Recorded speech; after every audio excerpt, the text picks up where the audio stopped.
বাংলাদেশের জাতীয় সংবাদ মাধ্যমসমূহে প্রকাশিত সংবাদসমূহের উল্লেখযোগ্য অংশ নিয়ে সম্পাদিত অ্যানালগ নিউজ রুমে স্বাগতম। সুপ্রিয় দর্শক শ্রোতা, আজ 31শে মার্চ 2010 বুধবার। দেশে আইন আদালত, ন্যায় বিচার এবং মানবাধিকার মূলত সংরক্ষিত হয়ে পড়েছে আওয়ামী লীগ ও এর অঙ্গ সংগঠনের নেতাকর্মীদের জন্য। ঢাকা বিশ্ববিদ্যালয়ে ছাত্রলীগের সহিংসতায় একজন নিরীহ মেধাবী ছাত্রের মৃত্যুর পর খুব বেশি একটা নড়াচড়া করতে দেখা যায়নি প্রশাসনকে। অথচ তার কিছুদিন পরেই রাজশাহী বিশ্ববিদ্যালয়ে ছাত্রলীগ কর্মীর হত্যাকাণ্ডকে কেন্দ্র করে গোটা দেশকেই কারাগারে রূপান্তর করা হয়েছিল।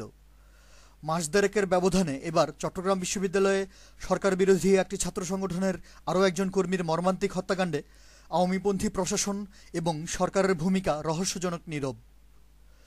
দেশের তথাকথিত সুশীল সমাজ ও মানবাধিকার কর্মীরাও যেন ঘুমিয়ে আছেন। কাগজে কলমে আইন সবার জন্য সমান হলেও প্রশ্ন জেগেছে, সরকার বিরোধীদের জন্য আইন ও মানবাধিকারের দরজা কি পুরোপুরি বন্ধ হয়ে গিয়েছে?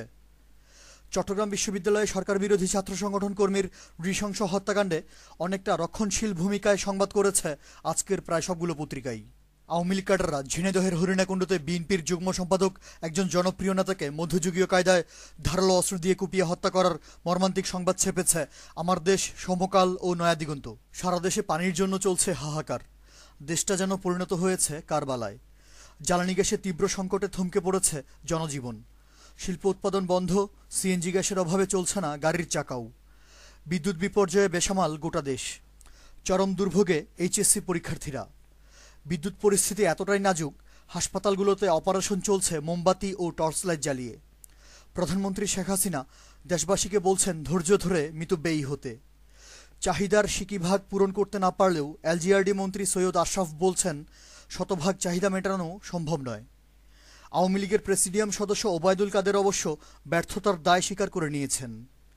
দেশব্যাপী পানি, বিদ্যুৎ ও জ্বালানি সংকটে জনগণের চরম দুর্ভোগ এবং সরকারের কর্তা ব্যক্তিদের দায়িত্বজ্ঞানহীন মন্তব্যে সংবাদ ও প্রতিবেদন করেছে আজকের প্রায় সবগুলো পত্রিকা।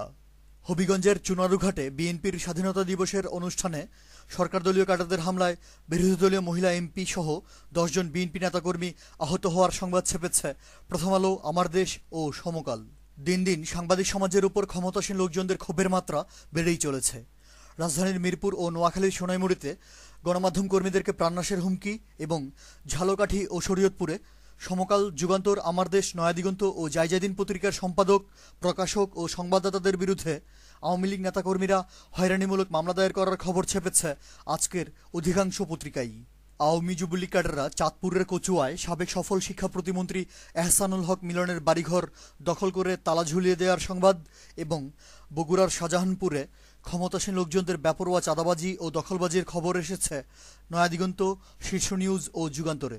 ঢাকা বিশ্ববিদ্যালয়ে টেন্ডারবাজিকে উপলক্ষ করে ছাত্রলীগের 2 গ্রুপের সশস্ত্র শোডাউন ও হামলা পাল্টা হামলা, কুমিল্লা বিশ্ববিদ্যালয়ে আওয়ামী ছাত্রলীগের বেপরোয়া কর্মকাণ্ড এবং রাজশাহী বিশ্ববিদ্যালয়ে সরকার সমর্থক ছাত্রলীগের বেপরোয়া দখলবাজি, চাঁদাবাজি ও শিক্ষক লাঞ্ছনার ঘটনায় প্রতিবেদন ও সংবাদ ছেপেছে প্রথম আলো, নয়াদিগন্ত এবং আমার দেশ।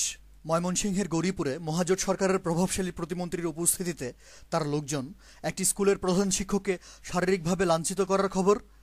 আওয়ামী লীগ এমপির ব্যক্তিগত রোষানলে সিলেটের বালাগঞ্জে একটি সেচ প্রকল্প বাতিল হয়ে যাওয়ার সংবাদ এবং রাজধানীতে মহাজোট এমপি রাশেদ খান মেননের বিভিন্ন অনৈতিক কর্মকাণ্ডে একটি সংক্ষিপ্ত খতিয়ান ছেপেছে যথাক্রমে জায়জাদিন, আমার দেশ ও মানবজমিন।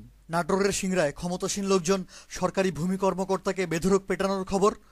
রংপুরে জনপ্রিয় একজন বিএনপি নেতা সন্ত্রাসী হামলায় গুরুতর আহত হওয়ার সংবাদ এবং সন্ত্রাসের জনপদ নারায়ণগঞ্জে আওয়ামী শ্রমিক লীগের বেপরোয়া লুটপাট ও দখলবাজিতে খবর ছেপেছে সমকাল ও আমার দেশ। ঢাকা, নীলফামারী ও কক্সবাজার সহ সারা দেশে ভারতীয় মাদকের ভয়াবহ আগ্রাসন এবং যুব সমাজের নৈতিক অবক্ষয়ের পাশাপাশি সীমান্ত নিরাপত্তার দুর্বলতায় দেশের ভেতর পাচার হয়ে আসা বিপুল পরিমাণ মাদকদ্রব্য উদ্ধার হওয়ার সংবাদ ছেপেছে ভোরের কাগজ, ইত্তেফাক এবং সমকাল। যুগান্তর ও আমাদের সময়ে আপডেট হয়েছে রাজনৈতিক প্রতিপক্ষ শূন্য রাজশাহী বিশ্ববিদ্যালয়ে ছাত্রলীগ সভাপতির কক্ষে রহস্যজনক বোমা বিস্ফোরণের খবর। অ্যানালগ নিউজ আজ এ পর্যন্তই। পরবর্তী নিউজ শোনার আমন্ত্রণ জানিয়ে আজকের মতো বিদায়। ধন্যবাদ।